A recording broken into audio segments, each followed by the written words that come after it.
Dans cette vidéo, je vais vous montrer comment on manipule les taquets de tabulation dans Word, comment on ajoute des points de suite également, et vous montrer comment on utilise les retraits. Pour commencer, vous devez vous assurer que la règle est bien affichée à votre écran. Si ce n'est pas le cas, rendez-vous dans l'onglet Affichage, cochez Règles. À présent, je peux revenir dans l'onglet Accueil et je vais saisir mes intitulés de produits. Je commandais différents types de produits à des quantités différentes et bien sûr, ils ont également un prix différent. Je vais commencer par faire ma liste de chaque intitulé, produit, quantité, prix. Je vais positionner ces trois éléments dans ma page. Pour ce faire, j'ai besoin des taquets de tabulation. Actuellement est affiché le taquet centre. En faisant un clic gauche sur cette icône, je change le type de taquet. Tabulation droite, tabulation décimale, vous pouvez remarquer qu'elle est comme le centre, mais elle a un petit point en plus. Tabulation barre, retrait de première ligne, retrait négatif, tabulation gauche. Ce sont tous les symboles, tous les types de tabulation et de retrait qui sont à votre disposition dans Word. J'ai besoin d'une tabulation centre. Je fais un clic gauche pour afficher le type de tabulation que je vais utiliser. Je me place dans la règle sous la valeur où je veux appliquer ce taquet de tabulation. Vous n'avez pas besoin d'être très précis puisqu'on peut ensuite modifier la position du taquet dans la règle. Je fais un clic gauche, mon taquet s'affiche. Je veux que ce soit le mot quantité qui soit centré sous le chiffre 8. J'enlève l'espace qui est entre produit et quantité. J'appuie sur la touche tabulation. Je vais faire de même pour le mot prix. Je veux un alignement droite. J'affiche le taquet droite. Je me place dans la règle. Je clique sous le chiffre où je veux appliquer ce taquet de tabulation. J'enlève l'espace entre quantité et prix. Mais s'il n'y avait pas d'espace, il vous suffit de vous mettre directement entre les deux mots par un clic gauche et j'appuie sur la touche tabulation. À présent, j'ai besoin d'écrire ma liste de produits, de quantité et de prix. Pour ce faire, pour séparer donc ma ligne d'en-tête ainsi que mes énoncés, mes différents produits, je vais appuyer sur la touche Entrée. J'ai besoin d'acheter des stylos. Je vais replacer un taquet de tabulation centre parce que je veux dissocier mes deux éléments. Je me replace, je clique sous le 8, j'appuie sur tabulation. Je vais acheter 20 stylos, donc 20 pièces. Je vais placer un taquet de tabulation, cette fois décimal. Je vais légèrement décaler par rapport à prix. J'appuie sur tabulation. Le paquet de 20 stylos est à 22,70 € hors taxe. Là, je peux faire un retour à la ligne. Je vais acheter des stabilos. J'ai besoin de 5 pièces. Le prix de mes paquets de cartouches d'encre est de 32,47 €.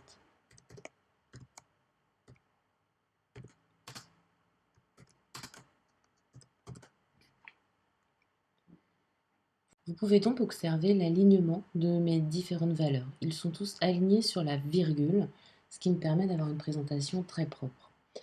À présent, j'ai besoin, pour avoir une cohérence, de déplacer le mot prix, de telle façon qu'il soit centré par rapport à mes différents chiffres.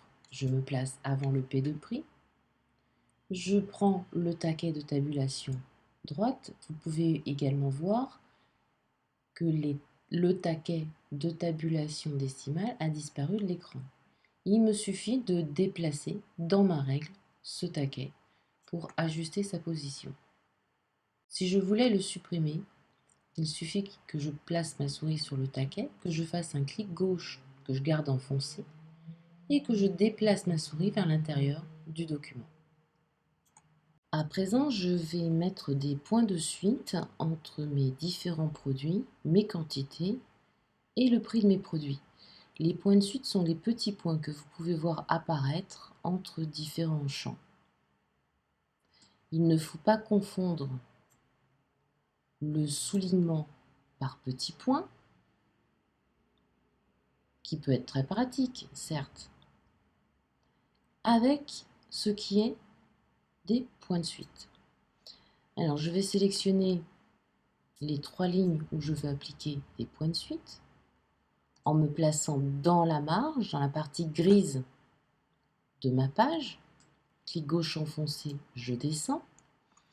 Je regarde ma règle et là, je peux constater qu'au niveau de mes valeurs, de mes chiffres, j'ai 2 types de points de suite, ce qui va me causer un souci pour appliquer mes points de suite. Je vais enlever le taquet de tabulation qui est en trop, donc le taquet d'alignement droite.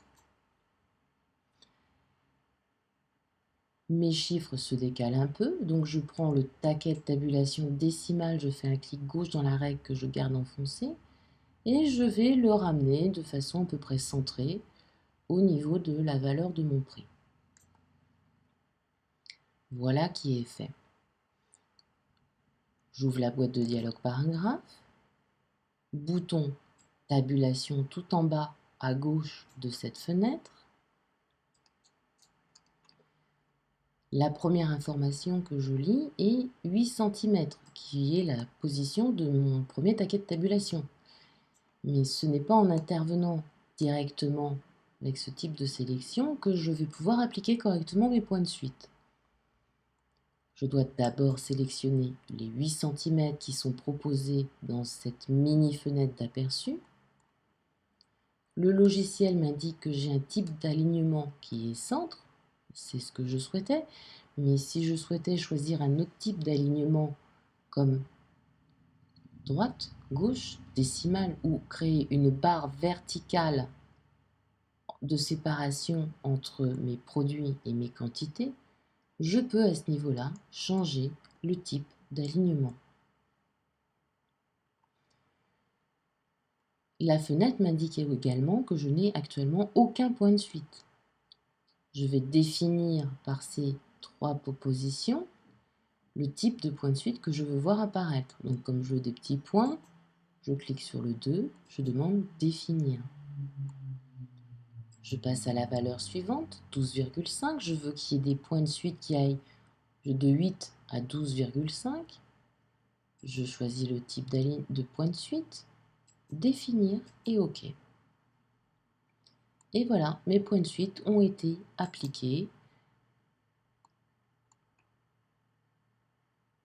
Passons maintenant à une autre situation. J'ai mis en place une liste avec des points de suite. Seulement, je préférais que ce soit un tableau. Je sélectionne cette fois mes 4 lignes. Je vais dans l'onglet Insertion, Tableau. Et là, dans cette liste, vous allez trouver la possibilité de convertir le texte en tableau. Le logiciel reconnaît qu'il peut créer 3 colonnes, puisque mes éléments sont séparés par la touche Tabulation, et qu'il créera du coup 4 lignes. Si vous vouliez changer le nombre de colonnes, vous pouvez le faire. Il reconnaît également que ce sont bien des tabulations, les séparateurs. Je pourrais lui dire non, Je veux que tu te bases sur des paragraphes, le symbole de marque de paragraphe quand j'appuie sur la touche Entrée, ou un point-virgule. Si j'avais importé une liste d'informations d'un fichier texte, le séparateur est un point-virgule. Ou définir encore un autre type de caractère. Il me suffit simplement de cliquer dans le type de séparateur qui me convient. Là, je dis OK. Word a transformé ma liste de points de suite et de taquets de tabulation en un superbe tableau. Mais admettons l'inverse. J'ai un tableau, je voudrais créer une liste, une présentation avec des points de suite. Je sélectionne tout mon tableau. Je vais dans l'onglet Disposition des outils de tableau qui se sont affichés à mon écran. Dans le groupe Données, je vais trouver Convertir en texte. Là, le logiciel me demande quel élément sera le séparateur de mes 3 colonnes, 1, 2 et 3. Je veux des tabulations. Je pourrais choisir aussi bien des paragraphes que des points-virgules ou un autre type d'élément. Je dis OK et j'ai retrouvé la même mise en forme que tout à l'heure, sans les points de suite, bien évidemment. Donc pour les réinstaller, je sélectionne, j'ouvre la boîte de dialogue paragraphe, tabulation, je sélectionne ma première valeur, je vérifie son état. Là, il me dit que c'est une décimale, je veux que ce soit centré. Je mets un alignement centre. Des points de suite, cette fois en petits traits, définis. Je fais la même chose pour ma dernière valeur. Cette fois, je veux un alignement décimal. Le même type de point de suite que précédemment, définir. Et OK. Passons au retrait. Le retrait est le fait de décaler le texte par rapport à la marge de la page. Vous avez plusieurs façons de procéder. La plus simple est d'utiliser déjà cette icône, augmenter le retrait. Clic gauche dessus, mon texte est décalé. En même temps, vous pouvez observer dans la règle que cet outil n'est plus collé au bord de ma page. Il s'est décalé. Si vous ne voulez plus de retrait, vous cliquez sur diminuer le retrait. En regardant le petit symbole de la flèche, vous pouvez facilement deviner si vous réduisez le retrait ou si vous augmentez le retrait. Je pourrais aussi décaler mon texte en cliquant sur le carré, je dis bien le carré qui est en dessous cette espèce d'icône qui est en forme de sablier, pour déplacer mon texte dans ma page. Je prends, je me place avant le mot, carré, clic gauche, je lâche pas, je décale. Je prends le mot, clic gauche, je lâche pas, je décale. Je veux réduire, je veux augmenter.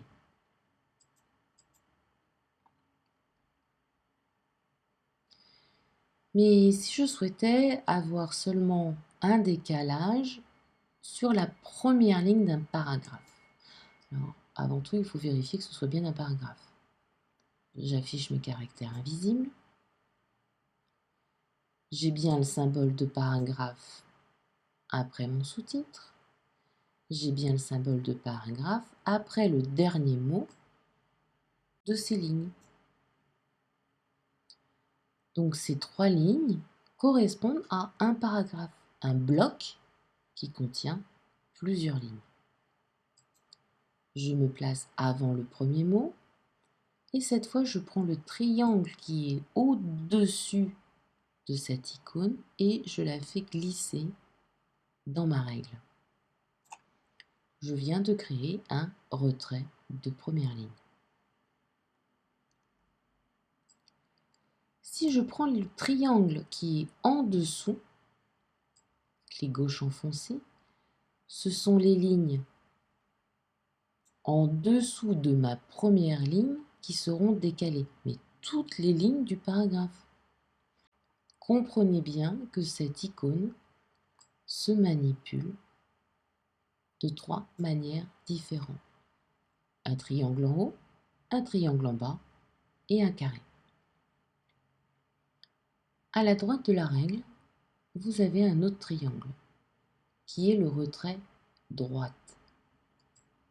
Si je fais un clic gauche dessus et que je le ramène dans ma règle, vous pouvez observer que mon texte ne s'écrit pas jusqu'au bout de ma page.